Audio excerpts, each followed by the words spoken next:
Hello everyone, I am नवीन कुमार और यहाँ पर अभी हम कुछ फिर से कंपनियों के लिए नाम लेके आए हैं। तीन कंपनियों के। एक कंपनी का नाम है Nahar poly film, sorry Nahar poly, sorry, one second, it's Nahar capital and financial services and another one is this one, Kiran Vyapar, and third one is Kalyani investments. So why are we talking about these companies? Because these are also investment companies, जो कि investment companies भी साथ में अपना धंधा भी करती हैं थोड़ा बहुत। कुछ कंपनियां करती हैं, सारी नहीं करती। तो यहाँ पर ये कंपनी दूसरे जो कंपनीज हैं उनके अंदर में पैसा लगा के रखती हैं, जिनको हम बोलते हैं होल्डिंग कंपनीज और इन्वेस्टमेंट कंपनीज, और फिर वहाँ से जो डिविडेंड आता है या फिर ये जो कर्जे पे जो पैसा देती हैं वहाँ से जो इंटरेस्ट आता है उससे पैसा कमाती हैं, या फिर डिवेंचर्स, ये जो डिवेंचर्स जो खरीद के रखती हैं उसके बेसिस पे पैसा कमाती हैं। तो इनका जो धंधा होता है, इनका खुद का बिजनेस एक्चुअली इतना बड़ा नहीं होता, बट इनके पास जो पैसे होते हैं वो दूसरी कंपनियों के थ्रू कमाती हैं। तो उनके बारे में ऑलरेडी हम चर्चा कर चुके हैं, क्या वो इन्वेस्टमेंट और होल्डिंग कंपनीज होती हैं।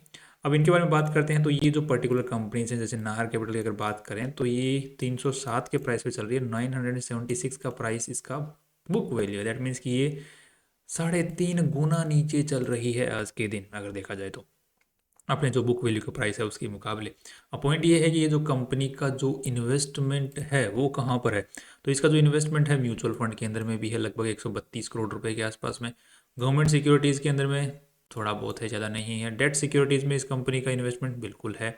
साथ में अगर देखते हैं तो यहाँ पर जो डेटा है, ये सॉरी, ये 2023 का है, ये 24 का है, लेटेस्ट मतलब अपडेटेड डेटा है, ये वाला है 24 तक का, 31 मार्च 24 तक का। सितंबर का डेटा यहाँ पर नहीं है, बिकॉज हम एनुअल रिपोर्ट में देखते हैं, और एनुअल रिपोर्ट जो होती है वो फाइनेंशियल ईयर की होती है।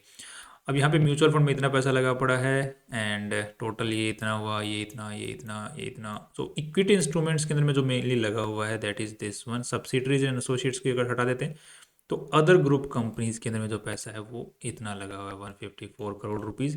और बाकी जो इंस्ट्रूमेंट्स हैं, जैसे इक्विटी इंस्ट्रूमेंट की दूसरी कंपनियों के अंदर में जो कि इनको अच्छी लग रही हैं उनके अंदर में, तो 182 करोड़ रुपीज़ लगे। तो टोटल जो इन्वेस्टमेंट था वो 700 करोड़ की वैल्यू जो है 31 मार्च तक चल रही थी। अभी जो है उसकी वैल्यू इंक्रीज हो गई है लगभग, अगर सितंबर की बात करते हैं तो उस जो इन्वेस्टमेंट है उसकी वैल्यू जो है बढ़ करके यहाँ पर 600 एंड, ये I think this is okay, this one is not be talking about Nahar capital, not the Nahar poly film. Because इनका जो इन्वेस्टमेंट है नाहर कैपिटल का वो नाहर पॉलीफिल्म के साथ में भी है, कॉटन स्पिन के साथ में भी है, क्योंकि ये ग्रुप कंपनीज है। क्योंकि नाहर कैपिटल क्या है, एक इसकी और दूसरी कंपनीज है, तो उन कंपनीज के अंदर में भी इन्होंने इन्वेस्टमेंट अच्छा खासा कर रखा है। तो उन्हीं में से एक कंपनी नाहर पॉलीफिल्म, जो I was researching on that as well. I will tell you the reason why. And अब यहाँ पे देखते हैं तो इन्वेस्टमेंट्स अगर देखते हैं तो यहाँ पर 1721 करोड़ की वैल्यू टोटल इन्होंने इन्वेस्टमेंट कर रखी है, मतलब उसकी वैल्यू चल रही है, बात इतनी सी है। और यहाँ पर 514 करोड़ रुपए की इसकी वैल्यू चल रही है। तो इसके मुकाबले अगर इसके हिसाब से अगर देखा जाए तो 3 साढ़े 3 गुना ऊपर वैल्यू चल रही है इनकी इन्वेस्टमेंट की। अब यहाँ पे एक सवाल उठता है कि इन्होंने अपनी ही एक दूसरी जो कंपनी है उसमें इन्वेस्टमेंट कर रखे हैं। अगर उसकी हम बात करते हैं तो यहाँ पर देखने को मिल रहा है नाहर स्पिनिंग मिल्स। तो यहाँ पर इन्होंने इन्वेस्टमेंट जो कर रखा है 706 करोड़ का कर रखा है, उसके अंदर में 706 करोड़, जो कि अच्छा खासा इन्वेस्टमेंट है। इसी के साथ में नाहर पॉलीफिल्म में इन्होंने इन्वेस्टमेंट कर रखा है जो कि 235 करोड़ का है। तो यहाँ पर अपने को जब यहाँ पे देखने को मिल रहा है कि एक अच्छा खासा इन्वेस्टमेंट, तो ये जो कंपनी है पॉलीफिल्म, इसके अंदर में देखते हैं तो इसका जो स्टॉक प्राइस है रिसेंटली नीचे गया था और वापस एक अच्छे खासे बूम के साथ ऊपर आया, फिर वापस ऊपर जाना स्टार्ट कर रहा है। दैट शोज की पॉजिटिविटी। बिकॉज अगर इसने जिस कंपनी में इन्वेस्टमेंट कर रखा है उसका प्राइस ऊपर जाएगा तो फिर इसका प्राइस भी ऊपर जाना बनता है। साथ में इसके अंदर में ऑलरेडी जो इसने इन्वेस्टमेंट कर रखा है उसका मतलब 3 गुना ऑलरेडी नीचे चल रही है, और जो जिनमें कर रखा है उनका प्राइस ऑलरेडी और ऊपर जाना स्टार्ट कर रहा है, तो इसका प्राइस उसके मुकाबले भी थोड़ा बहुत है हिट कर सकता है, ऊपर की तरफ में जाना स्टार्ट कर सकता है। तो इसके चार्ट को अगर हम लोग चेक करते हैं तो पिछले 5 साल के डेटा के अकॉर्डिंग इसने भी काफ़ी डाउनवर्ड फेज मतलब गया है। उसके बाद में धीरे धीरे धीरे धीरे एक नॉर्मल हिसाब से ऊपर की तरफ में आता ही जा रहा है, मतलब नॉर्मली आ रहा है धीरे, कुछ कंसोलिडेशन फेज के ऊपर में ही चल रहा है, ऐसा फील हो रहा है यहाँ पर देखने को मिल रहा है। पिछले 2-3 साल से कंसोलिडेशन फेज में ही चल रहा है। तो अब इससे उम्मीद है कि अगर जैसे इसकी दूसरी कंपनीज अगर परफॉर्म करती हैं, जो इन्होंने इन्वेस्टमेंट कर रखे हैं, अगर वो परफॉर्म करती हैं तो इसके अंदर में भी एक बाइंग आ सकती है। बिकॉज अभी जो है इन्वेस्टमेंट एंड होल्डिंग कंपनीज में बाइंग आ रही है। बट द पॉइंट इज कि इसकी जो मेन जो बड़ा इन्वेस्टमेंट है that is in Nahar mills, spinning mills. उसका जो इन्वेस्टमेंट अगर देखते हैं तो वो कुछ ज़्यादा अर्निंग नहीं कर रही है। यहाँ पर एक बड़ा नेगेटिव पॉइंट देखने को मिला, क्योंकि इसका सबसे ज़्यादा इन्वेस्टमेंट है नाहर स्पिनिंग मिल्स के अंदर में। अब जो आज के हिसाब से जो वैल्यू चल रही है वो तो ठीक ठाक चल रही है, बट द पॉइंट इज कि ये कुछ ज़्यादा अच्छी कमाई नहीं कर रही है। अगर यहाँ पे इसका 5 साल का डेटा देखते हैं तो ये भी उसी फेज से चल रही है, बट इसका जो डाउनवर्ड ट्रेंड चल रहा है।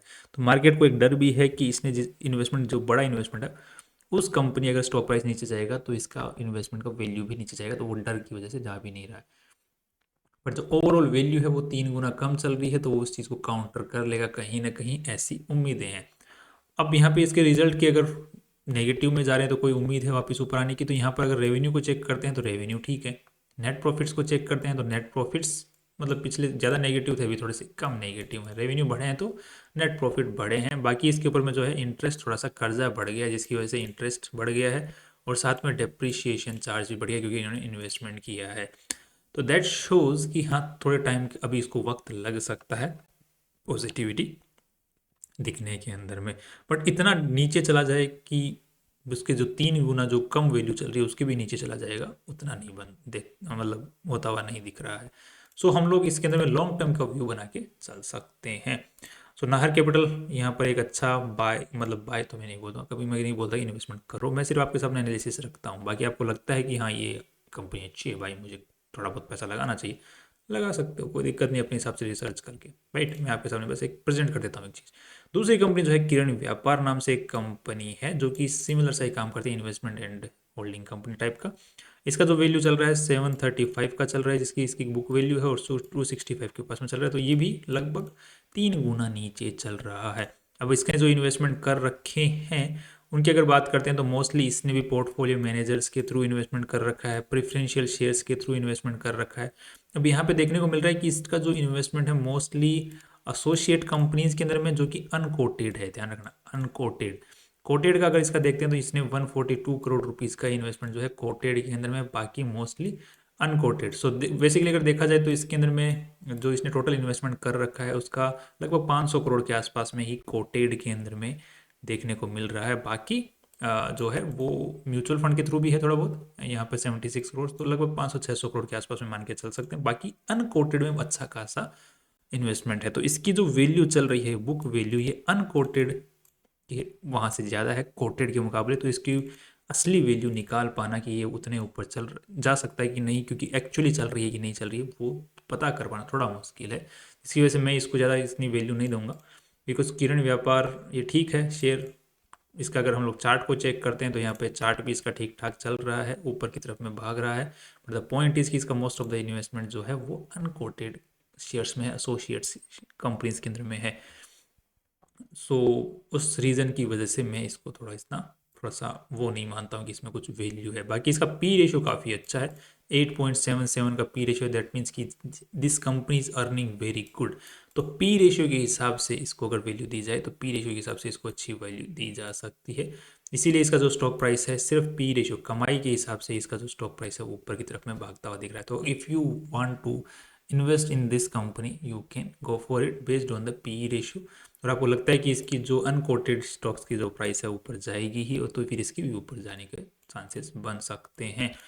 बाकी इसने जो इन्वेस्टमेंट जो हैं वो पोर्टफोलियो मैनेजर्स के थ्रू भी कर रखे हैं, तो उसमें बहुत कम कर रखा है, बट स्टिल एक उम्मीद यहाँ पर देखने को मिलती है। कमाई अच्छी कर रही है कंपनी, क्योंकि इसने डिविडेंड से पैसा कमा रही है।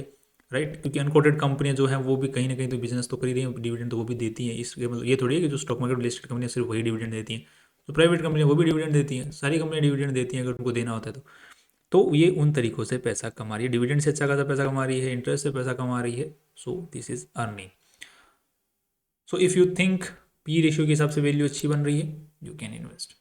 दूसरा है हमारे पास में लास्ट जो ऑप्शन मिलता है एक है कल्याणी इन्वेस्टमेंट्स। ये काफ़ी बड़ी कंपनी है, इसका जो इन्वेस्टमेंट है वो एक बड़ी कंपनी के अंदर में अच्छा खासा इन्वेस्टमेंट है, उसकी बात करते हैं। तो यहाँ पे आज के दिन इसकी जो बुक वैल्यू है वो 23,000 करोड़ रुपये, 707 लगभग 3.5 गुना नीचे इसका शेयर प्राइस चल रहा है। तो अगर इसके हिसाब से उसको वैल्यू अब पॉइंट ये है कि इसका जो स्टॉक प्राइस है ऑलरेडी चल चुका है, हम इसको पहले भी कवर कर चुके हैं। अगर कोई भी स्टॉक पहले क्या कि अच्छा चलता है और पब्लिकली कर चुके हैं, ना कि पेड ग्रुप के अंदर में पब्लिकली, बट ठीक है कई बार चल जाते हैं, किस्मत अच्छी हो जाती है। तो यहाँ पे ये चला हुआ है, और इसका जो मेन इन्वेस्टमेंट है वो भारत फोर्ज के अंदर में है। अगर यहाँ पर देखते हैं तो भारत फोर्ज के इसके पास 2024 मार्च का अगर डेटा को देखते हैं तो यहाँ पर लगभग 6 करोड़ 33 लाख शेयर्स इसके पड़े हैं, जिसकी वैल्यू उस वक्त थी लगभग 7,000 करोड़ रुपए के आसपास में। अभी जो है 8,500 करोड़ के आसपास में वैल्यू पहुंच चुकी है। तो दैट शोज कि इसकी जो वैल्यू एक्चुअली जो है सितंबर के हिसाब से जो यहाँ पे दिखाई हुई है, आई थिंक 10,900 करोड़ रुपए की इसकी इन्वेस्टमेंट्स की वैल्यू पहुंच चुकी है। भारत फोर्ज का मिला के BF यूटिलिटी में भी इसका इन्वेस्टमेंट है, यहाँ पे देखने को मिल रहा है BF यूटिलिटी। बाकी और भी कंपनियों के अंदर में है जिनका आप लोग चेकआउट कर सकते हैं। यहाँ पे आज का लेटेस्ट प्राइस क्या चल रहा है उसके हिसाब से, तो वो आप लोग चेकआउट। बाकी 11,000 करोड़ के आसपास की वैल्यू निकल के आती है। दैट्स अगेन नाइस, बिकॉज इसका जो स्टॉक प्राइस है वो कितना चल रहा है, वो चल रहा है सिर्फ 3,000 करोड़ रुपए का मार्केट प्राइस। जो कंपनी का वैल्यू चल रहा है 3,000 करोड़ का, और इसके अंदर जो वैल्यू पड़ी है वो 11,000 करोड़ रुपए की पड़ी है। तो 3.5 गुना कम चल रही है वैल्यू। और साथ में अगर इसके हम लोग प्रमोटर्स की बात करते हैं, तो प्रमोटर्स ऐसी कंपनियों के स्टॉक शेयर्स बेचते नहीं कभी। यहाँ पे देखने को मिल रहा है 75% share holding, because of SEBI rule ये 75% शेयर होल्डिंग इन्होंने रखी हुई है। साथ में अगर किरण व्यापार की हम लोग देखते हैं तो इसने भी 75% शेयर होल्डिंग प्रमोटर्स ने यहाँ पे रखी हुई है। दैट मीन्स ये भी एक शेयर बेचना नहीं चाह रहे हैं। साथ में अगर हम लोग इसको देख लेते हैं, नाहर पॉली वाला, जो नाहर कैपिटल वाला, ये भी अपने जो स्टॉक्स हैं उसको धीरे धीरे उठा रहा है। That shows positivity in both three companies in some way. So तीनों ही कंपनी मेरे को तो ठीक लग रही हैं। बाकी आप अपने हिसाब से, अगर आपको कोई सी भी कंपनी ठीक लगती है, तो अगर आपको लगता है कि इनमें थोड़ा बहुत पैसा पार्क करना चाहिए, तो आप थोड़ी और रिसर्च कर सकते हैं। बाकी और भी बहुत सारी कंपनियां हम आगे लेके आते रहेंगे। उनमें अगर आपको पॉजिटिविटी तो उनमें लगा दो। राइट, आपके लिए ऑप्शंस होने चाहिए। You should have the options to research मोर।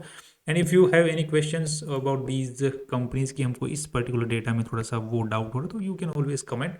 अगर वो पब्लिक इंटरेस्ट में वो चीज़ रहेगी तो we will definitely reply over there. Right, बाकी कल फिर मिलते हैं इंपॉर्टेंट वीडियो के साथ में। Finally see you tomorrow.